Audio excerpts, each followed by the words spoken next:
All right, in the U.S., average salaries for aviation mechanic is around $70,000 to $76,000 a year, and that is average salary, which is pretty good. Of course, it depends where you are. That's below poverty line, like LA or something, or Oakland. So, location matters, your experience matters, and getting certifications, degrees, it just solidifies your experience. Because it's kind of hard to say that what's your experience like without, a credential. It says here, states like Texas and Florida may have higher starting pay due to demand. Yeah, I was just talking about it on here last night's pod, that Florida is a huge aviation hub, and so is Texas. You got some of the largest one of the largest airports in the world here, and everything that's surrounding around it too is to support it, or people went off and had their own little business.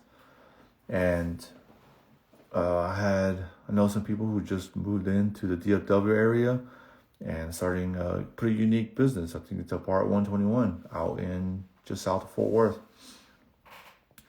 And they're looking for flight technicians. So if anybody here is a flight technician or like to fly around with an aircraft and meet some interesting people and you get like 15 days on, 15 days off, and you get to fly around the world with this aircraft, which is a celebrity, and if that interests you, hit me up. Their salaries are minimum.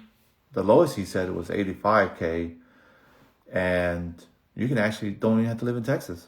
You can live in, Kansas, and fly out where the planes are within a year of, they were having shortages in a lot of their bases, and now they're growing. So it was pretty interesting that, just the pay can, get you good talent and, fix your problems. Now, I think that's the way I would think that the aviation companies that really need people can really turn it around, because then that kind of puts them in leverage. It's like, if I'm going to pay you this X amount of money, you better be a really good mechanic, because if not, you're out the door pretty quick. Let's see.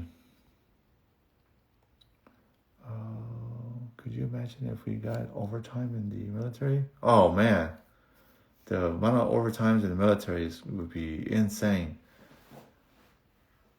612s as a crew chief. People will be working all the time. Like I had a buddy in Southwest. I'm not gonna name his name, but he worked 24 hours. I mean, how much of that is actually being awake? But he was at work 24 hours.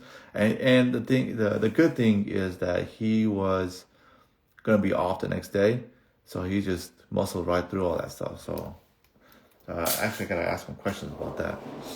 All right. Dude, facts. Swing shift on the line was guaranteed 12-hour shift. Oh yeah, and it was so funny because like Monday through Friday or Monday through Thursday, I just stayed all the time. It's just like, I think halfway through my career, I started noticing. I used to go out